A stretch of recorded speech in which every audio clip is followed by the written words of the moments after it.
IT job కోసం చూస్తున్నారా? ఐటీలో కెరియర్ బిల్డ్ చూసుకోవాలనుకుంటున్నారా? అయితే సమాధానం కోడింగ్ ట్యూటర్.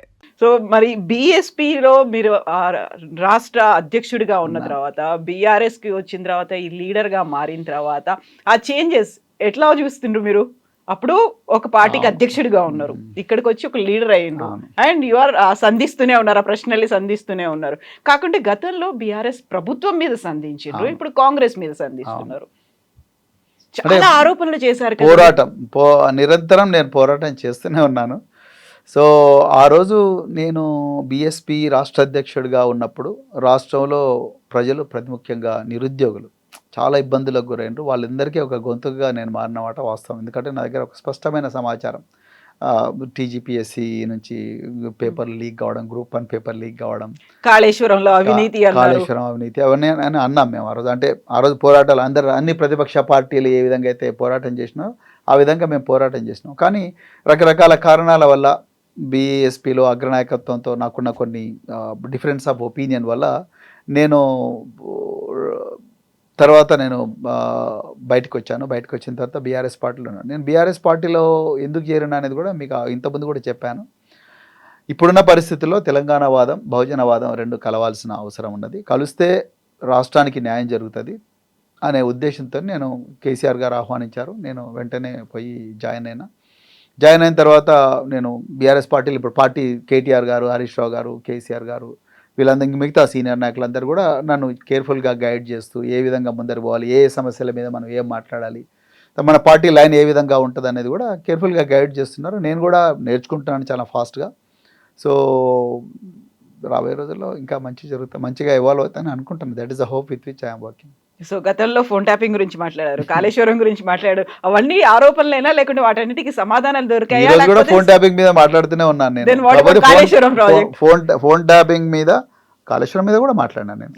ఇప్పుడు కూడా లేదంటారా? లేదు, కాళేశ్వరాన్ని కూల్చారని చెప్పాను. ఓకే, నేను కాళేశ్వరం ప్రాజెక్టు మేడిగడ్డ బ్యారేజ్ను బాంబులతో కూల్చారు, ఇసుక దందా కోసం కూల్చారు, ఆనాడు ప్రభుత్వాన్ని అప్రతిష్ట పాలు చేయడానికి కోసం కూల్చారు. అదేవిధంగా ఈరోజు ఇసుక దందా కోసం కోట్లాది రూపాయలు వెచ్చించి కట్టిన చెక్ డ్యామ్లను కూడా బాంబులు పెట్టి పేల్చేస్తున్నారు అని నేను ఇప్పుడు కూడా చెప్తున్నాను. యుద్ధ నేరం, దాన్ని నిజంగా చాలా సీరియస్ ఇన్వెస్టిగేట్ చేయాలి. మీరు గమ్మత్ ఏంటంటే కవిత గారు, అందులో ఫిర్యాదుదారులు ఎవరో తెలిస్తే మీరు పరేషాన్ అవుతారు. అందులో ఫిర్యాదుదారులు మామూలు వ్యక్తులు కాదు, బాగా చదువుకొని ఆ డిపార్ట్మెంట్లో 10 సంవత్సరాలు పనిచేసిన ఇంజనీర్స్ ఉన్నారు.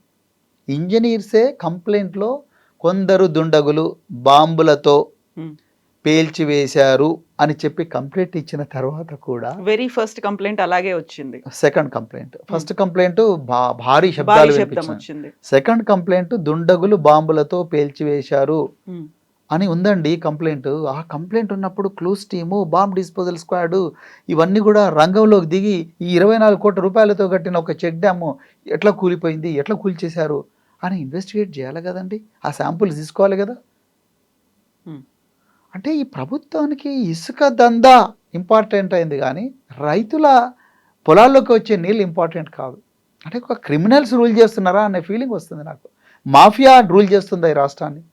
మీరు చూడండి, కోల్ బ్లాక్ అంటే అన్నం ఉడికిందా లేదా అనడానికి అన్ని మెతుకులు పిసకాల్సిన అవసరం లేదు. ఒక 2 మెతుకులు పిస్తే చాలు. మన అమ్మ చిన్నగా ఉన్నప్పటి నుంచి నేర్పిస్తుంది మనకి ఈ విషయం. ఒక check dam Medigadda barrage okay, మీరు కూలిపోయింది అన్నారు, మేము కూల్చేశారు అంటున్నాం. ఏదైనా అది వంగిన మాట వాస్తవము. 7 పిల్లర్స్ ఏవైతే ఉన్నాయో 7 పిల్లర్స్ కుంగినాయి, అవి డ్యామేజ్ అయినాయి. ఆ 7 పిల్లర్స్ను రిపేర్ చేస్తే, ఒక 300 కోట్లు పెట్టి రిపేర్ చేస్తే మళ్ళీ అందరికీ రైతులకు నీళ్ళు వస్తాయి. Common sense. ఒక చెక్ డ్యామ్ కడితే 1000 ఎకరాలకు భూములు వస్తాయి, నీళ్ళు వస్తాయి. ఆ చెక్ డ్యామ్ 24 కోట్లతో కట్టారు. దాన్ని కూలగొడితే వాటర్ స్టోర్ కాదు, ఇసుక తేలుతుంది. ఆ ఇసుకను మొత్తం కూడా మార్కెట్ చేయొచ్చు. సో అక్కడ మేడిగడ్డలో అదే జరుగుతుంది ఇసుక దందా, ఇక్కడ మానేరు డ్యాంలో కూడా అదే జరుగుతుందా ఇసుక దందా. అంటే ఈరోజు ఇసుక ఇంపార్టెంటా, రైతుల పొలాల్లోకి నీళ్ళు ఇంపార్టెంటా అంటే, నేను రైతుల పొలాల్లోకి నీళ్ళు ఇంపార్టెంట్ నేనంట, రేవంత్ రెడ్డి ఇసుక ఇంపార్టెంట్ అంటున్నాడు. కేసీఆర్ గారు రైతుల పొలాల్లోకి నీళ్ళు ఇంపార్టెంట్ అన్నారు, రేవంత్ రెడ్డి నాకు ఇసుక దందానే ఇంపార్టెంట్ అంటున్నాడు. అంటే 2 వ్యక్తుల మధ్యలో, 2 వ్యక్తుల మధ్యలో ఆలోచన విధానం, పరిపాలన సరళి చూస్తే మీకు క్లియర్గా అర్థమవుతుంది ఎవరి ప్రయోజనాలు ఎవరి గుండెలో ఉన్నాయనేది. నేను అదే చెప్పాలనుకుంటున్నాను. Okay. So RS Praveen Kumar గారి మీద ఈ మధ్యన వినిపిస్తున్నటువంటి విపరీతమైనటువంటి ఒక వైరల్ గా సర్క్యులేట్ అవుతోంది. బీఆర్ఎస్ పార్టీని కూడా వదిలిపెట్టి వెళ్ళిపోతారు, బీఆర్ఎస్ పార్టీలో కూడా ఉండట్లేదు అని. ఉంటున్నారా, వెళ్తున్నారా? నేను మీరు ఈ ప్రశ్న అడుగుతారని అనుకున్నాను. నేను బీఆర్ఎస్ పార్టీ అధికారంలో ఉన్నప్పుడు రాలేదు. మ్మ్.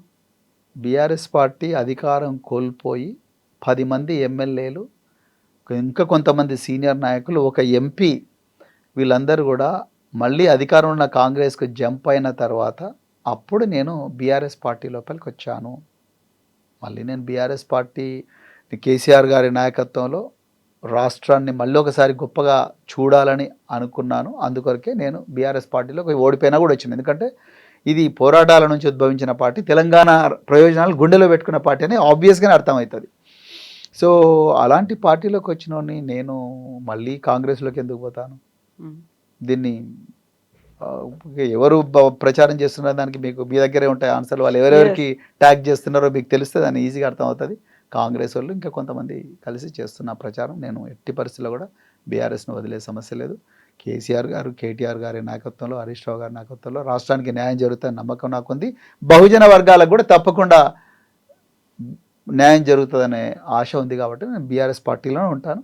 కేసీఆర్ గారిని తప్పకుండా ముఖ్యమంత్రి చేసే ప్రస్థానంలో తప్పకుండా నా వంతు భూమిక నిర్వహిస్తాను. సో కాంగ్రెస్ వాళ్ళు చేస్తున్న ప్రచారం అన్నప్పుడు కూడా బీఆర్ఎస్ లోనే ఇంటర్నల్ గా వినిపిస్తోంది.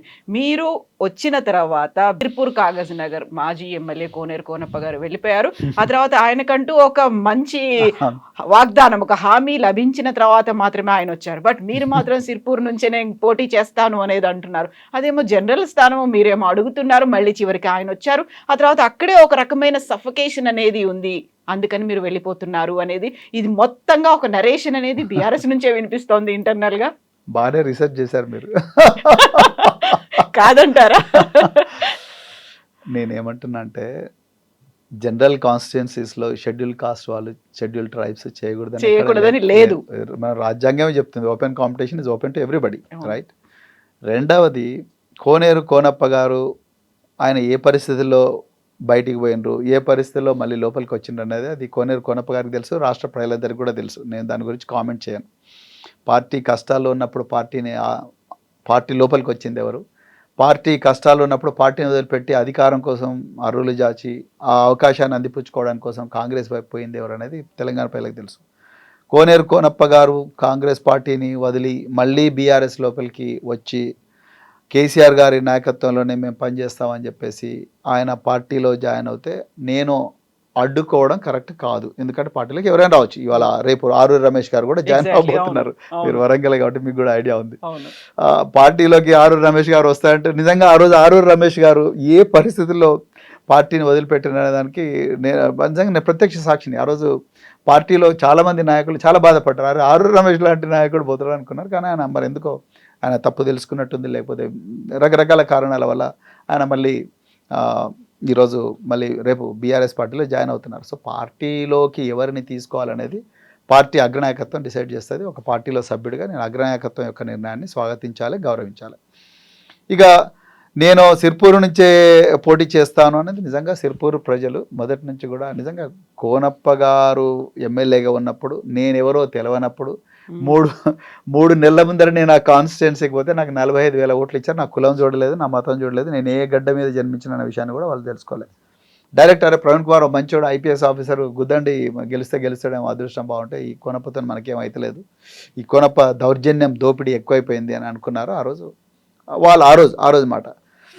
సో ఈరోజు మళ్ళీ సిర్పూర్ ప్రజలు ఆ విధంగా వాళ్ళు కోరుకుంటున్నారు, వాళ్ళ ప్రతినిధిగా నన్ను చూడాలని కోరుకుంటున్నారు. కానీ నేనేమంటున్నా అంటే ఎక్కడున్నా కూడా సిర్పూరు ప్రజల ప్రయోజనాలు మాత్రం నా గుండెలో పెట్టుకుంటున్నాను. అది point number 1. Point number 2, Sirpur ప్రజలు నన్ను ఎమ్మెల్యేగా చూడాలనుకుంటున్నారు.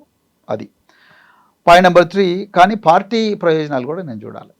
పార్టీ అధినాయకత్వం, పార్టీ ఎట్లా ఆలోచిస్తుంది, పార్టీ ఆలోచన విధానం, అధినాయకుడు కేసీఆర్ గారి మనసులో ఏముంది, కేటీఆర్ గారి మనసులో ఏముంది, ఆనాడు రాష్ట్రంలో ఎవరు ఎక్కడ గెలిస్తే పోటీ చేస్తే బాగుంటుంది అనేది పార్టీ అగ్రనాయకత్వం డిసైడ్ చేస్తుంది. పార్టీ అగ్రనాయకత్వం ఏ నిర్ణయం తీసుకుంటే ఆ నిర్ణయానికి కట్టుబడి ఉండాలి. సో ఈ 3 ఈక్వేషన్స్ కరెక్ట్గా వర్కౌట్ అయ్యేటట్టు నేను చూసుకోవాలి. అది కత్తి మీద సాము లాంటిది.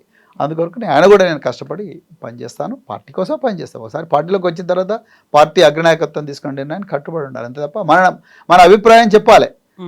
ప్రజల అభిష్టం ఏందో అది కూడా పార్టీకి చెప్పాలి. పార్టీ కూడా కనుక్కుంటుంది కదా, రకరకాల సర్వేలు ఉంటాయి, వాళ్ళకి పార్టీ కూడా నిఘా వ్యవస్థ ఉంటుంది, వాళ్ళు కూడా కనుక్కుంటారు.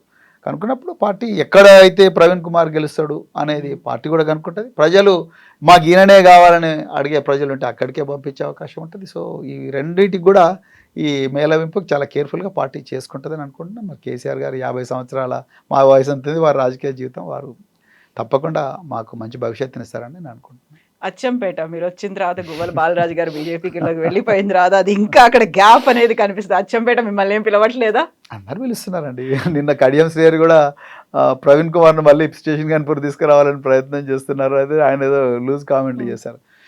అట్లా ప్రజలకు పాదాభివందనాలు. సో నేను తప్పకుండా ప్రజల అభిష్టాన్ని గౌరవించాలి. ప్రజాస్వామ్యం అంటే ప్రజలను గౌరవించడం.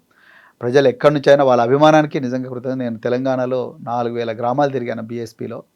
ఆఫీసర్గా ఉన్నప్పుడు కూడా చాలా గ్రామాలు తిరిగాను. 4000 గ్రామాలు 350 రోజులు ఎండనక వాననక రేయనక పగలనక చెట్ల కింద పండుకున్నాము, గుడిసెల్లో పండుకున్నాము, అన్నీ చేసాము. వాళ్ళందరూ కూడా వాళ్ళకున్నది పెట్టిండ్రు మాకు. సో అంత గొప్పగా ఆదరించిన ప్రజలు. సో మళ్ళీ ఇప్పుడు కూడా ఎక్కడ పార్టీ నన్ను లాంచ్ చేసినా ఆదరిస్తారనే ఆలోచన ఉంది. ఆ చెంపేట ప్రజలు రమ్మంటున్నారు, ఇంకా చాలామంది రమ్మంటున్నారు. సిర్పూర్ ప్రజలు మా ప్రతినిధిగా నువ్వే ఉండాలని ఉండాలంటున్నారు. సో నాకు ఒక ఇల్లు కూడా ఉంది సిర్పూర్లో ఇప్పుడు. కానీ కేసీఆర్ గారు ఫైనల్ డెసిషన్ మేకర్, సో వారికే వదిలేస్తాం. ఓకే, సో ఇప్పుడు ఫోన్ ట్యాప్ గురించే మళ్ళీ మనం వచ్చేస్తే ఫస్ట్ హరీష్ రావు, కేటీఆర్, సంతోష్ రావు, నెక్స్ట్ ఎవరు కేసీఆర్ అనేది ఎందుకు వినిపిస్తోంది? సిట్ వాళ్ళే చెప్పాలి కవిత గారు, సిట్ వాళ్ళే చెప్పాలి. అది మేము మళ్ళీ చెప్తున్నాం, ఇన్వెస్టిగేటింగ్ ఏజెన్సీస్కు మేము కోఆపరేట్ చేయమని మేము చెప్పడం లేదు. తప్పకుండా చేస్తాం. చట్టం 160 సిఆర్పిసి నోటీస్ ఇచ్చినప్పుడు తప్పకుండా చేయాలి. కానీ మేము ఖండిస్తున్నదంతా ఏంటంటే, ఇప్పుడు సాక్షులను నిందితులుగా చిత్రీకరించి 9 గంటలు 10 గంటలు దాన్ని చేసి అవసరం లేని వాళ్ళను పిలిపించి వాళ్ళని ఇబ్బంది పెట్టి, వాళ్ళ కుటుంబ సభ్యులను ఇబ్బంది పెట్టి, అదేవిధంగా వాళ్ళ కుటుంబ సభ్యుల మీద మీరు ఇక్కడ కోఆపరేట్ చేయకపోతే మీకు ఏసీబీ కేసులు పెడతాము, మీ ఆస్తులన్నీ జప్తు చేస్తాము, లేకపోతే మీ ఆస్తులు ఎక్కడెక్కడో కనుక్కుంటామని లేని ఆరోపణలన్నీ చేసి, లేని అభాండాలన్నీ వేసి, వాళ్ళందరినీ భయభ్రాంతలకు చేసి ఈ చేస్తున్న విషయాన్ని మేము ఖండిస్తున్నాం. అంటే మాకు బయట కూడా రెప్యుటేషన్ ఉంటుంది కదా కవిత గారు. ఇప్పుడు ఏం చేయనేరానికి పోయి మమ్మల్ని 9 గంటలు కూర్చోమంటే ఎట్లా బయట ఏమనుకుంటారు ప్రజలు? నిజంగా వీళ్ళు ఎంత నేరం చేసినారు అనుకుంటారు. అవన్నీ చేయొద్దని మేము రిక్వెస్ట్ చేస్తున్నాం. రేపొద్దున ఎవరికి నోటీస్ వచ్చినా పోవాల్సిందే, పోతాం చట్ట ప్రకారం, ఎవరు చేయమని చేస్తాం. కానీ యాక్చువల్లీ సిట్ యొక్క నీడ్నే ప్రశ్నిస్తున్నాం మేము. సిట్ అసలు అవసరమా అంటున్నాం. ట్యాపింగ్ చట్టబద్ధమైనప్పుడు సిట్ ఎందుకు అంటున్నాం. ఒకవేళ మీ పోలీసులు ఏమైనా తప్పు చేసి ఉంటే వాళ్ళ మీద ఇన్వెస్టిగేట్ చేసుకోండి అంటున్నాం. అది మీ ఇంటర్నల్ మ్యాటర్. రాజకీయ నాయకులు పెట్టి దీని ఒక ధారావాహిక సీరియల్ లాగా మనసు మమత, డాక్టర్ బాబు, ఎంతెంత దూరం లాగా మీరు కంటిన్యూస్గా నడిపిస్తున్నారు. ఇది కరెక్ట్ కాదని మేము పోలీసు వాళ్ళను చెప్తున్నాం, అంతే తప్ప వాళ్ళను టార్గెట్ చేయడం లేదు. వాళ్ళు మంచి ఆఫీసర్లే. వాళ్ళు కేసీఆర్ గారు ముఖ్యమంత్రిగా ఉన్నప్పుడు కూడా ఇప్పుడున్న ఆఫీసర్లు అప్పుడు గొప్ప గొప్ప పొజిషన్లలో ఉన్నారు. సో కానీ ఇది అవసరం లేదు, ఈ ధారావాహిక అవసరం లేదని మేము అంటున్నాం, అంతే తప్ప నోటీస్ వస్తే ఎవరైనా పోవాల్సింది. దాంట్లో ఆల్రెడీ పోలీస్ అధికారులు అరెస్ట్ అయ్యి లోపలే ఉన్నారు. ఆ తర్వాత నెక్స్ట్ టర్న్ అంతా ఇప్పుడు పొలిటీషియన్స్దే అవుతుంది, వీళ్ళే అరెస్ట్లు అవుతారు అనే మాట. నిజంగా అరెస్టులు ఉంటాయా? మంత్రివర్గం, ముఖ్యమంత్రి, గతంలో మాజీ ముఖ్యమంత్రి, వీళ్ళందరినీ అరెస్ట్ చేస్తారనేది అది జరిగితే రాష్ట్రం అగ్నిగుండం అవుతుందండి. ఎందుకు చెప్తున్నా అంటే, నేను ఇది పూర్తిగా కక్షపూరితంగా చేసిన చర్య అవుతుంది. అది ఎవ్వరు కూడా ఒప్పుకోరు.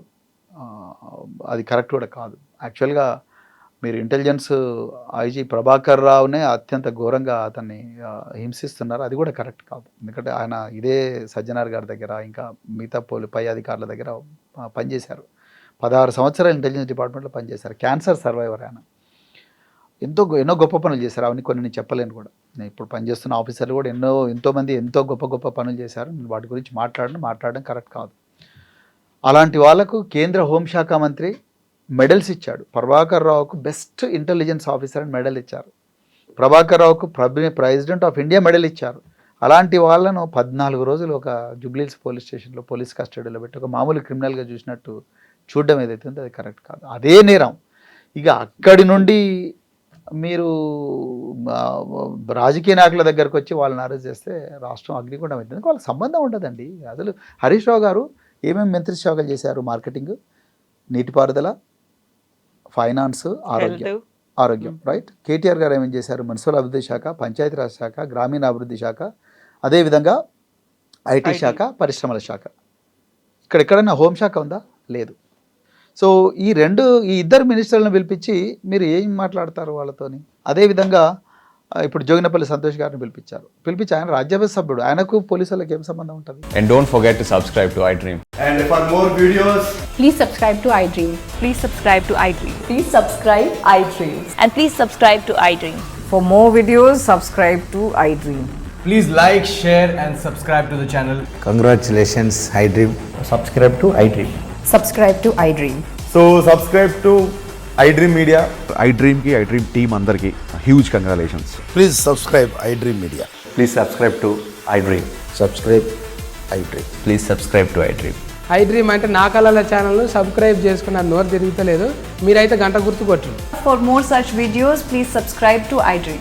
Subscribe to iDream. Please subscribe to iDream. Please subscribe iDream Media. Please do subscribe to iDream. Please subscribe to iDream Media. For best entertainment and information, please subscribe iDream.